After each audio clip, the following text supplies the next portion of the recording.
సుషుమ్న క్రియాయోగం ద్వారా మీ మనస్థితిలో వచ్చిన మార్పులు మాతో పంచుకుంటారా? తప్పకుండా అండి. సుషుమ్న క్రియాయోగ ధ్యానం మొదలుపెట్టడానికి ముందు నేను ఎలా ఉండేదాన్నంటే, చిన్న చిన్న విషయాలకి కూడా ఎంతో బాధపడిపోయేదాన్ని. నాకు సంబంధం లేని వాళ్ళు ప్రాబ్లంలో ఉన్నారని తెలిసినా తట్టుకోలేకపోయేదాన్ని. న్యూస్లో చూడకూడనిది ఏదైనా చూసినా దానిలో నుంచి బయటకు రావడానికి చాలా టైం పట్టేది. జరగకూడనిది ఏదైనా జరిగిపోతుందేమోనన్న భయము, ఎవరైనా ఏదైనా అంటే మర్చిపోవడానికి చాలా టైం పట్టడము, క్షమాగుణం లేకపోవడము, ఇలాంటి ప్రాబ్లమ్స్ ఫేస్ చేస్తూ ఉండేదాన్ని. అంతేకాకుండా నా ఫెయిల్యూర్స్కి రీజన్ బయట వెతుక్కునేదాన్ని. ఇది ఇలా జరిగి ఉండుంటే నేను ఫెయిల్ అయ్యేదాన్ని కాదు కదా అని అనుకునేదాన్ని. లక్ అన్లక్ అనేది బాగా బిలీవ్ చేసేదాన్ని అండి. సుషుమ్న క్రియాయోగ ధ్యాన సాధన మొదలుపెట్టి అమ్మగారు చెప్పిన ఎన్నో విషయాల్ని వింటూ వాటిపై విచారణ చేస్తూ నా ఆలోచన విధానంలో ఎంతో మార్పు వచ్చిందండి. నాలో ఎమోషనల్ బ్యాలెన్స్ అనేది వచ్చింది. అన్నిటికన్నా ముందు నా ఫెయిల్యూర్స్కి రీజన్ నేనే, బయట విషయాలు కాదు అని అర్థం చేసుకొని నన్ను నేను కరెక్ట్ చేసుకోవడం ద్వారా ఎన్నో విషయాల్లో సక్సెస్ని సాధించానండి.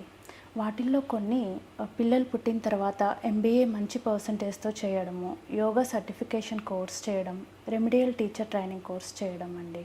నా మంచి ఆలోచనలే నాకు లక్, నా చెడు ఆలోచనలే నాకు బ్యాడ్ లక్ అనే అవగాహన నాలో కలిగింది. అమ్మగారు చెప్పిన కర్మ సిద్ధాంతాన్ని స్ట్రాంగ్గా బిలీవ్ చేయడం మొదలుపెట్టిన దగ్గర నుంచి నా లైఫ్లో జరిగే ప్రతి మంచి చెడులకు నేనే కారణం అని అర్థమైందండి. పైకి కొంతమంది మనుషులు కొన్ని సిచ్యువేషన్స్ రీజన్లా కనిపించినప్పటికీ నాకు బాధపడే కర్మ లేకపోతే అవి నన్ను బాధ పెట్టలేవు కదా అనిపించింది. దీంతో ఎన్నో విషయాల నుంచి ఎంతో ఈజీగా రిలీవ్ అయిపోయానండి.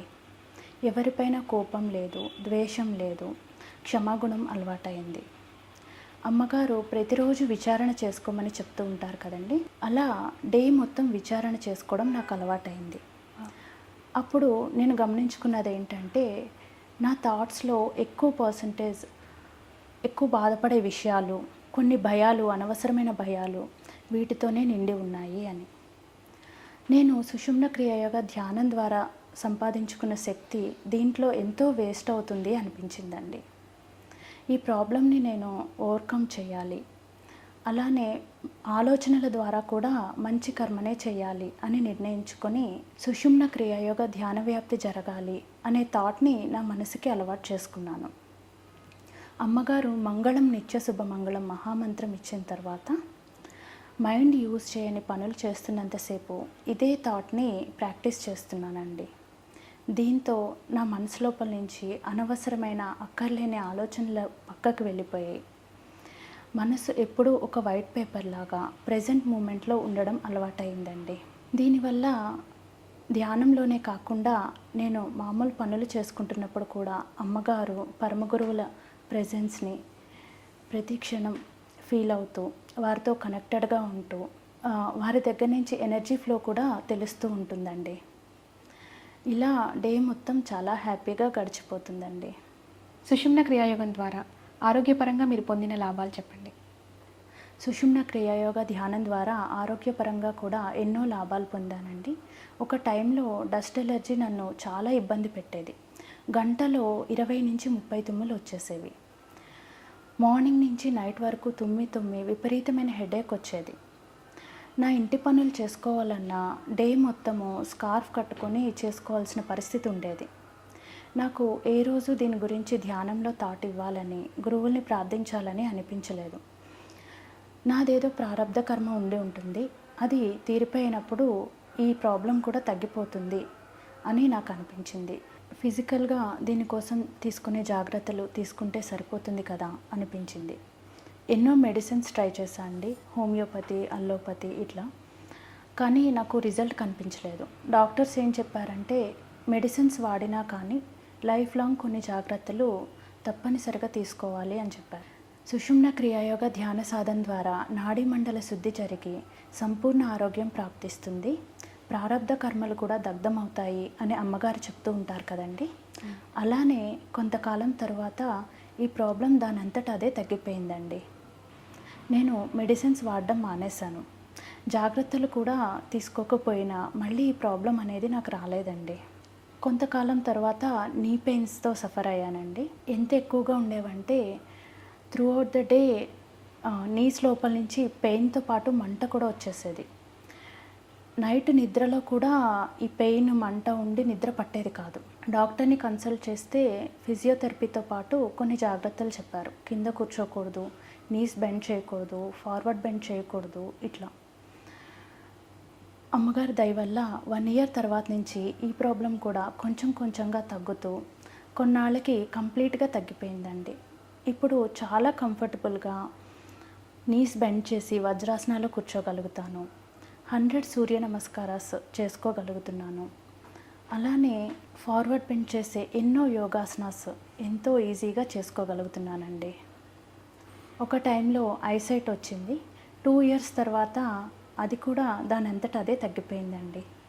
ఇలా ఎన్నో చిన్న చిన్న హెల్త్ ఇష్యూస్ వచ్చినా కానీ కొంతకాలం తర్వాత వాటంతటా అవే తగ్గిపోవడము కేవలం అమ్మగారి దయ వల్లే అని నా స్ట్రాంగ్ బిలీఫ్ అండి. అమ్మగారి గైడెన్స్ ద్వారా ఎంతో మానసిక పరిపక్వత, ఆధ్యాత్మిక తృష్ణ కలిగిన పిల్లల్ని మీరు పొందారు కదండి. మీ కిడ్స్ గురించి చెప్తారా? నేను ఫస్ట్ టైం కన్సీవ్ అయినప్పుడు అమ్మగారు ఏం చెప్పారంటే, నీకు ఎలాంటి బేబీ కావాలనుకుంటున్నావు అదే థాట్ ఇచ్చి సుషుమ్న క్రియాయోగ ధ్యాన సాధన చెయ్యి. ధ్యానంలో మాత్రమే కాకుండా మామూలు టైంలో కూడా బేబీతో అవే మాటలు చెప్తూ ఉండు అని చెప్పారండి. నేను అమ్మగారు చెప్పినట్టే చేశానండి. నాకు పుట్టబోయేవారు విశ్వ కళ్యాణానికి ఉపయోగపడేవారుగా ఉండాలి. అమ్మగారికి, పరమ గురువులకి సంపూర్ణ శరణాగతి అయ్యే శిష్యులుగా ఉండాలి. ప్రేమ, కరుణ, త్యాగం, నిస్వార్థ భావము, అద్భుతమైన తెలివితేటలు, ఇలా అన్ని మంచి గుణాలు కలిగి ఉండాలి అని ప్రతిరోజు సంకల్పం చెప్పుకొని సుషుమ్న క్రియాయోగ సాధన చేసేదాన్నండి. సాధన టైంలోనే కాకుండా మామూలు సమయంలో కూడా ఇదే విషయాలు బేబీకి చెప్తూ ఉండేదాన్ని. పెద్ద బాబు అనికేత్ పుట్టాడు. బాబుకి 6 మంత్స్ వచ్చినప్పుడు అన్నప్రసరణ చేశామండి. అప్పుడు పెద్దవాళ్ళు భగవద్గీత, పరమాన్నం, బుక్, పెన్, మనీ ఇట్లా ఎన్నో వస్తువులు పెట్టారు. నేను మన 3 గురువుల ఫొటోస్ కూడా పెట్టాను.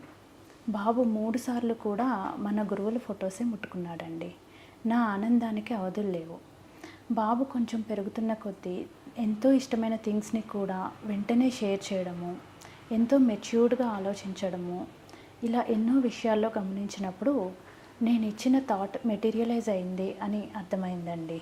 బాబుకి 6 ఇయర్స్ ఏజ్ ఉన్నప్పుడు తను ఇలా అన్నాడండి నాతో, అమ్మ, మన ఇద్దరి మధ్య ఉన్న రిలేషన్షిప్ జన్మకి జన్మకి మారుతూ ఉండొచ్చు, గురు శిష్యుల మధ్య ఉన్న బంధం మాత్రము ఎప్పటికీ మారదు. అమ్మగారికి నాకు మధ్య ఉన్న రిలేషన్షిప్ ఎప్పటికీ ఎన్ని జన్మలైనా మారదు అని చెప్పాడు. నాకు చాలా ఆశ్చర్యంగా అనిపించి, అసలు నీకు గురు శిష్యుల సంబంధం గురించి ఏం తెలుసు, గురువు అంటే ఎవరు అని అడిగాను. దానికి బాబు, గురువు అంటే సాక్షాత్తు భగవంతుడు అని చెప్పాడండి. మరి శిష్యుడు అంటే ఎవరు అంటే, గురువు ఏం చెప్తే అది చేసేవాడే శిష్యుడు అని చెప్పాడు. నేను అమ్మగారికి ఈ విషయం చెప్పినప్పుడు బాబు చక్కటి అవగాహనతో ఉన్నాడు అని చెప్పారండి. ఇంకొంచెం బాబు పెద్దగా అయినప్పుడు నేను ఆ టైంలో క్షమాగుణం పైన విచారణ చేసుకుంటూ ఉన్నాను. నేను నా ఫీలింగ్స్ని బాబుతో షేర్ చేసుకున్నానండి. అమ్మగారు క్షమాగుణం పైన విచారణ చేయమన్నారు. కానీ నాలో అది యాక్సెప్ట్ చేసేటప్పటికి 5 మినిట్స్ సంఘర్షణ జరుగుతుంది. గురువుగారు చెప్తే వెంటనే యాక్సెప్ట్ చేయాలి కదా, నేను ఎందుకు అలా చేయలేకపోతున్నాను అని బాధపడ్డాను. దానికి బాబు ఏమన్నాడంటే, నాకు అలాంటి సిచ్యువేషన్ వచ్చినప్పుడు నేను జీసస్ని తలుచుకుంటానమ్మా, అలా బ్రతికుండగా సిలువ వేయడం అనేది చాలా కఠినమైన శిక్ష, చేతుల్లో కాళ్ళల్లో అట్లా మేకులు కొట్టేసి అంత హింసిస్తున్నా వారు ఏం చేస్తున్నారో వారికే తెలియని పరిస్థితుల్లో ఉన్నారు, వారి పాపాలను కూడా నేనే మోస్తాను, వారిని క్షమించండి తండ్రి అనగలిగారు. అంతటి క్షమాగుణం ఉంది కాబట్టే జీసస్ని ఈ రోజుకి భగవంతుడిలాగా పూజిస్తున్నారు అని చెప్పాడండి. ఇలా అమ్మగారు చెప్పిన ఎన్నో విషయాల్ని ఎలా ఆచరణలో పెట్టాలో పెద్దబాబు నేను సత్సంగం చేసుకుంటూ ఉంటామండి. ఇక చిన్నబాబు విషయంలో కూడా నేను ఇదే సేమ్ థాట్ ఇచ్చానండి. నేను ఇచ్చిన థాట్ బాబు పెరుగుతున్న కొద్దీ మెటీరియలైజ్ అవ్వడం నేను గమనించాను. చిన్నబాబుకి అమ్మగారంటే చాలా చాలా ఇష్టం అండి. మన ఆర్గనైజేషన్లో వాలంటీర్గా అమ్మగారు ఇచ్చే వర్క్ చేయాలని 6 ఇయర్స్ ఏజ్ నుంచే ఎంతో తపన చూపించేవాడు. అమ్మగారు బాబుకి అవకాశం కూడా ఇవ్వడం జరిగిందండి. పిల్లలిద్దరూ స్పిరిచువల్గానే కాదండి, స్టడీస్ వైజ్ కూడా చాలా బాగుంటారండి. అమ్మగారి గైడెన్స్ ద్వారా మీరు అద్భుతమైన కిడ్స్ని పొందగలిగారు. అవునండి, ఇదంతా అమ్మగారి దయ అండి. మీ కుటుంబం అంతా సుషుమ్న క్రియాయోగ సాధన చేస్తారు కదండి, మీ హస్బెండ్ సపోర్ట్ ఎలా ఉంటుందండి? మా హస్బెండ్ నాకు చాలా సపోర్ట్ చేస్తారండి. తను చాలా ప్రాక్టికల్ పర్సన్ అండి. మొదట్లో ధ్యానం చేయడం ద్వారా మానసికంగా ప్రశాంతంగా ఉంటుంది, కానీ హెల్త్ ఇష్యూస్, ఫైనాన్షియల్ ఇష్యూస్ ఎలా తగ్గుతాయి అనుకునేవారు. ఒక టైంలో మా వారికి కొన్ని హెల్త్ ఇష్యూస్ వచ్చాయండి. అప్పుడు నేను వారికి చెప్పాను, మీరు 49 డేస్ ఒక్కరోజు కూడా వదలకుండా సుషుమ్న క్రియాయోగ ధ్యాన సాధన చేయండి, మీకు తప్పకుండా రిజల్ట్ కనిపిస్తుంది అని చెప్పానండి. వారు దాన్ని ఒక ఛాలెంజ్ లాగా తీసుకున్నారు. వారు సాధన మొదలుపెట్టారు. 21 డేస్లోనే తనకి చాలా రిజల్ట్ కనిపించింది. 49 డేస్ కంప్లీట్ చేసేటప్పటికి తన హెల్త్ ఇష్యూస్ అన్నీ కంప్లీట్గా తగ్గిపోయాయండి.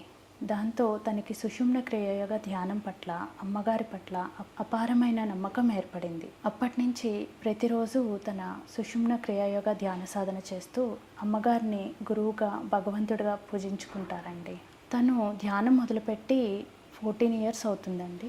అప్పటి నుంచి తన లైఫ్లో ఎదురైన ఎన్నో సమస్యలు, హెల్త్ ఇష్యూస్ కానివ్వండి, ఫైనాన్షియల్వి కానివ్వండి, వేరే ఎటువంటి సమస్యలు వచ్చినా అమ్మగారిని ప్రార్థించుకోగానే తను ఆ సమస్యల నుంచి బయటపడడము, లేదా బయటపడే మార్గం కనిపించడము జరిగేది అని చెప్తూ ఉంటారండి. తను ఇప్పటికీ ఎప్పుడు తన షర్ట్ పాకెట్లో అమ్మగారి ఫోటో పెట్టుకుని ఉంటారండి.